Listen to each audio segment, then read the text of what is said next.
My guest today is Jackie Hill, founder of Acton Academy, Hampton Roads, in the southeast part of Virginia, which is part of the fast-growing Acton Academy network of hundreds of microschools now serving thousands of learners. Jackie is a mom of 5 and a Montessori teacher who wanted a different educational experience for her own children. So back in 2008, she created a little Montessori learning pod in her living room that kept growing and growing and eventually evolved into a democratic school and later into 3 Acton Academy campuses, which we'll talk about today, and plans for continued growth. Jackie Hill, welcome to the Liberated Podcast. Thank you, Carrie. Thanks for having me on. I'm so glad to have you on. I'm such a big fan of Acton and just thrilled to hear your story. So let's start with a little bit of your background. I know, went to college to be a teacher, and that was sort of your entry point into thinking about alternative education models. So tell us a little bit about that experience. Yeah, so I think, like a lot of us educators, we go in hoping to make a difference in the traditional school system. And it was just in one of my classes where we were exploring alternative educational models. And I was introduced to the Montessori philosophy there and, just learning a little bit about it. And from what I initially, found out, I mean, I just became hooked and I devoured everything by Montessori. And then I found out that I could go down that path and become a Montessori teacher. And that resonated so much with me just because of my own educational experience with traditional school. And so I decided to pursue that route and I started working in a Montessori school. And then I had my twins and then I had my daughter 2 years later. And so as my mother was taking care of them while I was working. And then when they hit they turned 3. And instead of, well, I wanted them to come to school with me, but that was not allowed in the school that I was working in. So it was kind of like that one room schoolhouse model where they had the ages from 3 all the way to age 12, in the same space. So there wasn't an option for me to work in a different room. And so we had to make the decision either to put them someplace else, which for me didn't make sense, or traditional school, which again, that didn't make sense for us. And that was when I decided to just homeschool. I was going to homeschool. And so we started doing that for a little while. And then, the Montessori teacher in me, I felt like my children needed other children, to learn from and collaborate with. And so that was when I decided to open our own little program. And it started just a couple of days a week with 3 to 6 year olds. And then, as my children got older, the ages of the learners we accepted into our program got older. And it became went from 2 days to 3 days to 5 days a week in my living room. And that was when we ultimately decided, I think we have an actual school here. I think it's time to get this out of our living room and find a space. And so yeah, that was how we started. Yeah, and you ended up with, what was it, like over 30 kids at some point in your living room? Oh yeah, yeah. And I think when we moved into our first location, we moved in with 30 children. So right away we Amazing. had a pretty good startup group. And that was a democratic school that you founded sort of from the living room to an external location. That was the democratic school. Yeah, so kind of like, my experience my home was set up like a Montessori classroom. But at that time, we were incorporating a lot of technology and it wasn't something that I was pushing. It was something that the learners were just really gravitating towards. Khan Academy, we found Khan Academy very early and, just seeing the progress that they were making with no instruction, right? And there were, apps like geography apps and typing apps and, just all these things. And they were learning so much. And it was nothing that I could have come up with, right? So we incorporated a lot of the technology. And that was kind of why we decided, there's kind of like this with Montessori, less screens and technology and more the traditional Montessori material. So I like to think of us as like a modern Montessori. I think that Maria Montessori today would have given young people access to, just like she gave young people access to the tools and resources, right? Almost 100 years ago. I mean, I think that she would do the same today. And so that's kind of the approach that we have taken. And so to not confuse people, we considered ourselves a democratic school because the learners did get to decide what they learned. They got to decide how, our group functioned and kind of the structure of each day. And so, yeah, that was we did that for 3 years, and then we our lease was getting ready to run out at the location we were in, and I was just looking on the internet for I think I googled like micro school um like layout or something, like classrooms Hmm. we were going to build essentially. So we were looking into building our school, and that's when I stumbled across Acton Academy, and I was like, "What is this? Like they're doing what we're doing," and I had never heard of it. So we reached out and did the audition process, and then we decided that was definitely where we wanted to be. Yeah, and it's such a perfect fit because, of course, Acton Academy really blends that Montessori philosophy and that democratic education philosophy all in one. So it seems like it was a perfect match for you. And what year was this when you kind of were accepted into the Acton network and then launched your program as an Acton? Yeah, so we were accepted in 2019. Okay. And so then you opened in 2019 or 2020 in that tumultuous time, or what was that like? Yeah, so I think we gradually made the transition between 2019 and 2020, and then opened our second location in 2020. So that was our Virginia Beach location. Okay, yeah. So let's step back then and talk a little bit about that because you have 3 campuses and are planning to expand to, I guess, at least 7 because this Hampton Roads area of Virginia, you were telling me, has sort of 7 villages or towns that are part of it, and you want one of these Acton Academies in every one of those 7 spots. But tell us a little bit about going sort of from one location to 2 as part of that joining the Acton network and what your vision was there. So that was definitely an easy transition. It was during COVID, and so our first location, I mean, we were at max capacity and we had a wait list. And Mhm. the thing about the area we live with, the 7 cities, is you can be um maybe 10 miles, like I think our campuses are maybe 10 to 15 miles apart, but with traffic and things like that, it could be a 30-minute commute, and a lot of people tend to live and work kind of in the same area, so you don't really want to make that drive every morning, to get your kids to school. And then and a lot of people were working from home too, right? So you know driving them 30 minutes one way and then back home, it was a lot of time in the car. And that's where I feel like having these smaller campuses and one in each city, a little closer to home, just makes sense. And then you're surrounded by, your community too. So, our Chesapeake families are very close and our Virginia Beach families are close, and, everybody kind of lives close to each other and they can do things. And so. Yeah, so it's really interesting, Jackie, because I talk to founders who have this vision of scaling, of growing, but they want to do so small. They want to retain that micro feeling of their micro school and just have multiple small locations as opposed to one large location. But often I hear stories that they get stuck because locations and space can be such a challenge for education entrepreneurs. So then they end up having to grow in one location, maybe beyond the number that would be ideal for them because it's just so tricky to find a different location. Was that a challenge, or has that been a challenge for you? Or what were some of your kind of scalability challenges? Oh yeah, so we've definitely faced the challenges that I think most micro school owners have faced, especially in starting our first location. When we found it, I called the city and made sure that it had the proper zoning, and they were like, "Yep, all you have to do is get a business license." Like it was zoned O&I. That's what we were looking for. So we were like, perfect. So a couple months in, the fire marshal comes by to do his fire inspection, and he just kind of lost it on us. He's like, you didn't get the change of use, which is something I did at the time I didn't know about, and the city did not say anything. They were like, "Yeah, you're good to go." So um, he was like, kind of threatening to shut us down, and so we learned about making sure that not only did it have the proper zoning, but it had the proper use for what we were doing.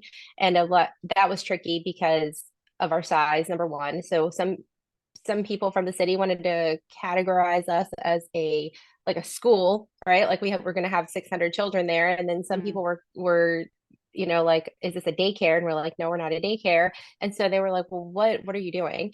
And then they wanted to like, they were like, well, you can't have elementary and high school together. Like they're two separate use, you know. And so, Oh kind of no. like navigating all of that was a little tricky. But after we did it the first time, then it became much easier. So Can I just stop you there, right, sure. for just to dig in a little bit Yeah. more because these are questions I get all the time. So when you were, I mean, it seemed like you had crossed your T's, dotted your I's, you had the business license, you felt like you were, zoned properly, like everything seemed like you had complied. And then out of nowhere, you learn about this sort of change of use regulation. So I guess what advice would you have for other prospective entrepreneurs thinking about launching? What should they do to potentially avoid that pitfall out of the gate? Well, I think that what you need to do is make sure that the zoning is zoned properly. Make sure that you have your proper conditional use permit, and then have an engineer. So one thing we figured out is that we also need to have an engineer come in and do the layout of the floor and sign off on it. So it seems like at least here in Virginia, in all three cities that we worked with, well, and in the city of Suffolk, the city doesn't really know the rules as well as like the structural engineer. So that's the person who, if they sign off on it, the city will typically sign off on it. So we did attempt to open our second campus in Suffolk, Virginia. We had a lot of interest out there, and so we found the cutest little building. The zoning was great. There shouldn't have been a problem getting the conditional use permit. But then when the engineer came in after we had moved everything in, we had remodeled the entire building. It was a two-story building, and we were only going to use the bottom floor. Nobody was using the upstairs, but because the staircase was 6 inches too short, like, or it wasn't wide enough, right?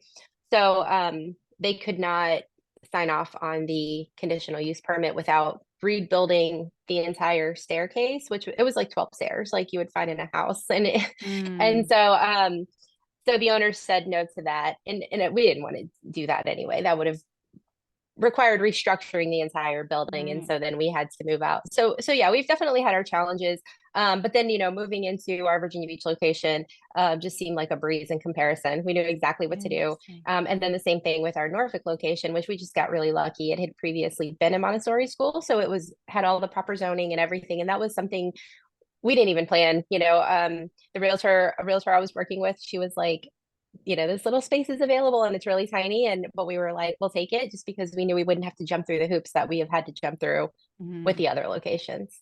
So, Yeah, and how did you deal with the barrier of concern around having this mixed stage K to 12 program, which of course so many of these micro schools are? How did you navigate that to be able to make the compelling case that no, this works and this is the model that we want, and we don't need to have primary and secondary students separated? that was an issue initially. And then it just kind of disappeared. We didn't really do anything. Mm, Nobody said anything. We ended up getting our conditional use permit. I think there are so many people that you have to go through. It was kind of like one person was a little confused about what was happening. But then somebody else signed off on it, and it was a non-issue in the end. yeah, so sometimes it's just sort of informing regulators or, folks in municipalities of what a micro school is and that this is sort of a different way of approaching learning and nothing, to be concerned about. And then hopefully as more and more micro schools grow across the country, it'll become even easier for founders to get started. So you launched these programs. How many learners are you now serving in your 3 locations? So right now we're over 100. We try to Amazing. stay right around 40 at each location. Our Virginia Beach location, being the biggest, has about 60, and that is broken up between learners from 5 all the way to graduation, 17. And what are you finding is attracting parents to Acton? Are they seeking out an Acton Academy and then they discover you? Are they dissatisfied with a conventional classroom? I guess what are some of their motivations for enrolling? So, during COVID, it was a lot of people kind of running from public school, right, and traditional school, and so I think a lot of them thought this is what they wanted, and then when they saw what we do and that it wasn't just public school being done there, I think they realized like it wasn't really for them. So, but mainly we're attracting families who, number one, want to be involved in their children's education, Mm. or they want their children to take ownership of their own education, and they see that spark in their eye, and they just don't want it to go out, right? So they want them to continue to wake up every morning excited to go to school, excited to learn, excited for the challenges and projects they're going to complete. And so and a lot of them just enjoy the family time, right? So we are a year-round school, which leaves a lot of time for families to take vacations as they see fit, and short breaks throughout the year, and no homework and things like that. And so it's leaving a lot more Yeah. time for families to have time together and not have that stress that comes with school, right? Like getting up early, getting there on time, and then everything that comes, into the evenings and cuts into your weekends. Um, so yeah, and then just all the things that we do, the community that we have. So I think that Mm. that's another thing that parents really enjoy. So you're a year-round school. I think that's so interesting, but with lots of breaks, as you said, in between. Are you a recognized private school or are you serving homeschoolers? I guess what is the Oh, sort of, yeah. So we are a private school for full-time learners, and then we also have a hybrid program, where learners can come 2 or 3 days a week. But in that situation, they do need to register as homeschoolers, and then yeah, we don't keep the transcripts or the records. But for our full-time private school students, we keep all of that. yeah. And so you're able to kind of meet compulsory attendance laws, but do it throughout the year so that you're not kind of tied to this traditional 10-month calendar, Yep, which is exactly. really, really creative. So tell me more about your role, Jackie, because now yeah, I imagine you're doing more of the sort of high level administration and strategic planning as you're thinking about growing to your additional locations and interfacing with families and prospective families. What is that like for you, kind of going from being a Montessori teacher and then running a little pod in your living room as a teacher to now managing, as you said, what'd you say, over 100 kids? Yeah, so I actually love being with the learners. I love guiding. And so I am a full-time guide Mm, at our Chesapeake location.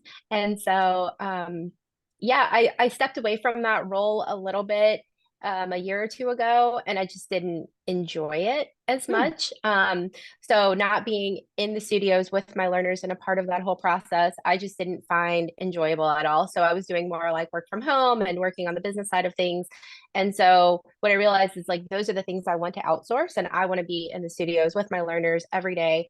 And so that's where I'm at, and that's where I'm going to stay. I've been extremely lucky to just have the most amazing guides, and we won't open a campus until I have a guide ready to go be the head of the campus over there. So I'm not micromanaging the guides, the head of school. I trust them fully, and so I'm in Chesapeake. I have one in Virginia Beach who is amazing. I have one in Norfolk who's amazing, and so I'm not having to um, you know, run that side of things. Like I'm running my school, the head of school in Virginia Beach is running her school, and my head of school at Norfolk is running her school. We're collaborating, and that's just for me what's worked, and I'm happy and I love it. So I love that. Okay. So, I apologize for assuming that you were taking over more of the leadership or administration role, but really your passion is for the classroom experience and being the teacher. Um, so, it's interesting. I was connected to you by Tobin Slavin, who's the founder of Acton Academy Fort Lauderdale, who's been on the podcast a couple of times. And he said that he was able to visit you and was just so impressed by everything that you're doing. And one of the things that really struck him was he said that you've really simplified and streamlined Acton systems in a way that he felt was really inspiring and really helpful. I wonder if you can talk a little bit about what you've done. so I've just been very, very passionate about the learner driven model. And, I think having 5 children and seeing my oldest three, for me, I didn't really know how this was going to turn out. But now that I have 3 adults and kind of reflecting on their journey and how we did things, and I'm like, wow, okay, so like this really works. But it's just that trust, right? And the learners and having things, the environment set up to where the learners can learn, right? And they can set goals and they can learn anything they want. It never requires an adult saying, I think you should do this, or I think you should do that, or, you know, but yeah, I mean, really that's what it is. It's just creating an environment where they can learn, they can thrive, and they can set goals and they can accomplish them. And everybody's trying to get better every day, right? No matter your age. I mean, whether you're 3, 4, 5, or 17 or 40, we're all just there, making progress every day on our own individual paths. So tell us more about how you know it works, right? Because one of the questions that folks in alternative education often get is, well, how do you know that they're learning, or how do you know that they'll be successful, or how do you measure success? And what would be your response? How do you know that this is working? So I mean, I've seen it in the learners, right? So I think as a parent or an educator, your learners, right? And you can see that they're making progress. But I think it's how we define progress. So somebody who defines, progress and success as, are they performing well on a test, or, are they doing advanced math? So we don't really define success that way. So, a learner who comes in every day who, wants to get better at chess, and, you see them like pouring into like their game and reading books and like strategizing and playing, and or robotics, or music, or it could be math or reading or writing. We have a lot of learners right now who have just gotten into writing books, and so they're just putting them out there, learners who have started a podcast. So I mean, that's how we measure success. Like, are they making progress every day? Are they learning?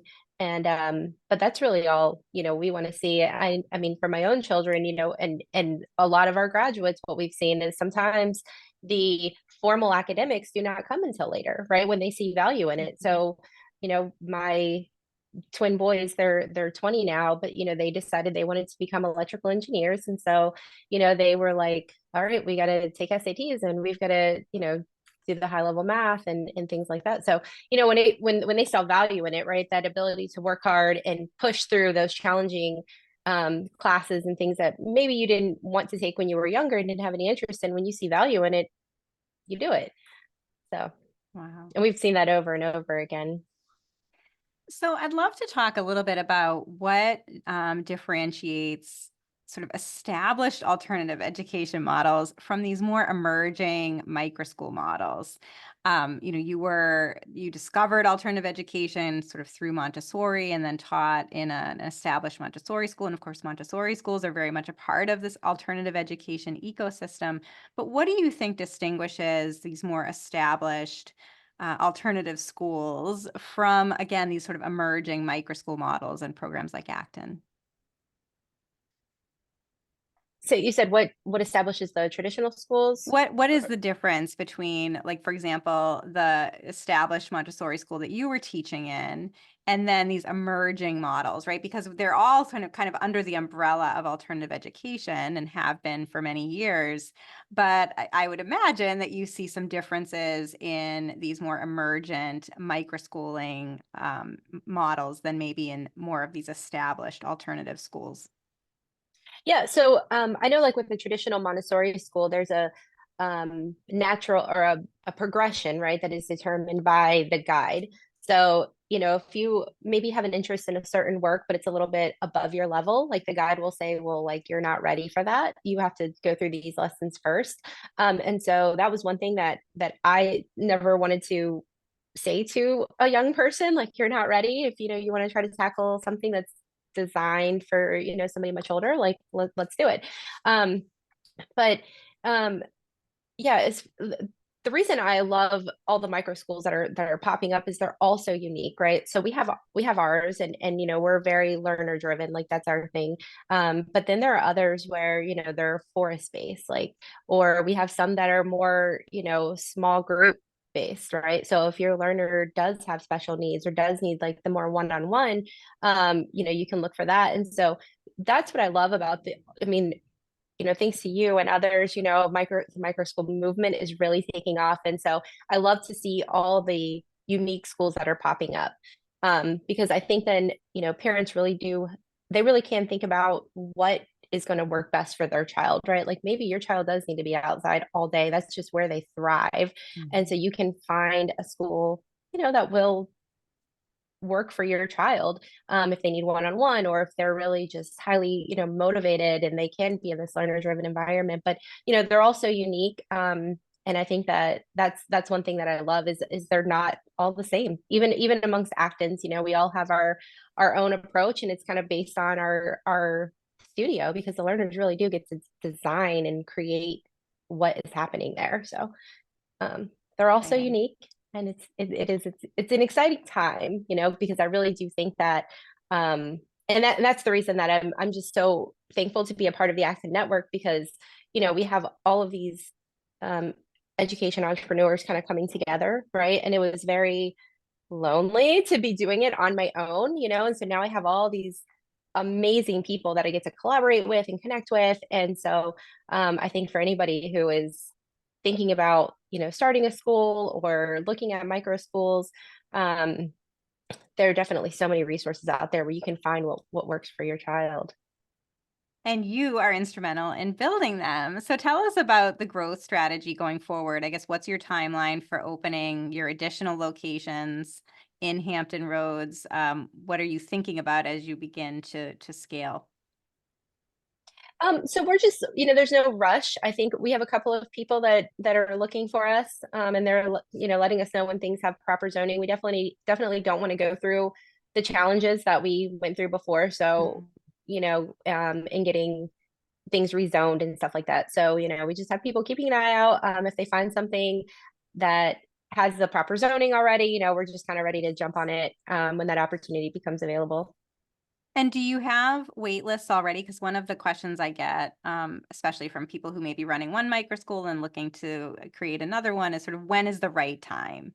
And is it when you have this wait list that you can't accommodate, or are there some other factors? I guess what would you say to a prospective founder thinking about going from one micro school to more than one? No, I don't think that it was ever really the fact that we had a wait list. It was more just, um, you know, trying to put one in each city to lessen the commute for families. Like I said, we do have families commuting from Suffolk, which is a pretty far drive. And so just knowing that, and they will let us know, like, there's an interest out here. But yeah, it's not so much having a wait list, but just going ahead and, getting started. And a lot of Actons, a lot of micro schools do start with 3 to 5 learners, and just grow from there. So So it is a little bit of taking that leap of faith and saying, we think that there's interest in this other location. We've heard from some families that they might be interested or know others who are, but then at some point you just have to kind of show up and see if anyone comes. And obviously in your case, they are. It's just such an exciting time. So what do you think about sort of the future of education, especially alternative education models in Virginia, where you are? And how do you feel like that fits in to the landscape nationally? I definitely see, I mean, there are micro schools, private schools kind of popping up everywhere, which is really exciting for me. I think that, COVID really did open up a lot of eyes to what is going on or not happening in our traditional schools, right? And so I love to see that other, parents and entrepreneurs are just kind of taking that leap of faith and going, you know what, this isn't working, and I think I can do it better, and then doing it. And I mean, yeah, we've got so many just in the last year or two that have sprung up around here. And I think once you see that, and then you experience it for yourself, I don't think there's any going back. So So I've already asked your advice for to entrepreneurs, either in kind of opening their initial location or scaling, but I'd love to begin to wrap up by asking you what advice you would give or tips you'd give to parents who might be contemplating an alternative education model or a micro school model, but maybe just a little bit nervous about leaving a traditional system that, of course, feels familiar to them and to many of us who went through conventional schooling. So, what would you say to parents considering an alternative? I would say that, you can always try it, right? And then if you find that your learner is not thriving, you can always go back. And if you're considering starting a school, same thing. I mean, you can start with just like a lot of us, how we started, right? In our homes with a small group, and then just figure out if this is going to work for your family, right? And the same thing with the micro school. Some young people really do thrive in that traditional setting, right? They do like the social network and the sports, and there are things that like micro schools can't provide. But I definitely would recommend not discounting it, because you can find a lot of those things now outside of school. Yeah, that's great. Jackie, how can my listeners and viewers connect with you and learn more about Acton Academy Hampton Roads? Yeah, so our website is actonacademyhr.com. We just started a blog called learnerdriven.org and a Oh, podcast. great. So yeah, you can find both of those online. And yeah, that's it. Amazing. Well, best wishes to you. I'm so glad we had a chance to connect. And Jackie Hill, thank you so much for being on the Liberated podcast. Thanks, Carrie. And just again, thank you so much for everything you're doing to spread the movement.